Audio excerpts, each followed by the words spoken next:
আজকে কিন্তু আমি ফার্স্ট টাইম গোপালকে হরলিক্স সেবা দেবো। তার জন্য দেখো বাবা আমাকে 2 প্যাকেট হরলিক্স এনে দিয়েছে। আর এনেছিল ছাতু, খই, চিড়ে। আমি কিন্তু আমার গোপালকে বিভিন্ন রকম ড্রাই ফ্রুটস দিই। তার মধ্যে ধরো কাজু, বাটার, আমন্ড এগুলো থাকে, আরও অনেক কিছু থাকে।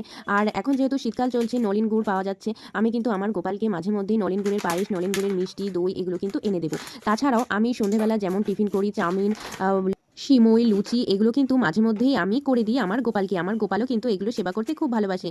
আমি যেরকমটা সেবা করি আমি কিন্তু গোপালকে দিয়েই তারপরে সেবা করি। তো চলো, কথা বলতে বলতে কিন্তু আমার কাজ অনেকটাই কমপ্লিট হয়ে গেছে।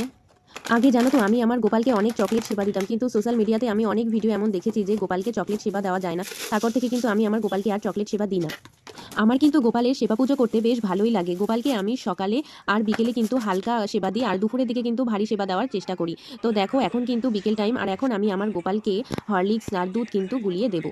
তো শীতকালের সময় আমাদের কিন্তু সবারই গরম জিনিস খেতে একটু বেশিই ভালো লাগে। তার জন্য কিন্তু আমরা গোপালকেও সেটাই দেবো। আমাদের যেটা ভালো লাগে গোপালেরও তো সেটা ভালো লাগে, আর গোপালের যেটা ভালো লাগে আমাদেরও তো সেটা ভালো লাগে, তাই না বলো বন্ধুরা? তো দেখো গোপালকে কিন্তু দুধ, হরলিক্স আমি দেবো এখন সেবা। তো গোপালের জন্য কিন্তু এখন আমি এটা রেডি করে নিচ্ছি। আর দেখো গোপালের জন্য কিন্তু আমি দুধ, হরলিক্স রেডি করে নিয়েছি। তোমাদের কাদের কাদের বাড়িতে গোপাল আছে, আর তোমরা গোপালকে কিভাবে কি কি সেবা দাও, কোন কোন টাইমে, অবশ্যই কিন্তু কমেন্ট করে জানাতে ভুলো না। আর আমার গোপাল দেখো এখন কিন্তু সন্ধেবেলার টাইমে সেবা করছে। তো রাধে রাধে সবাইকে।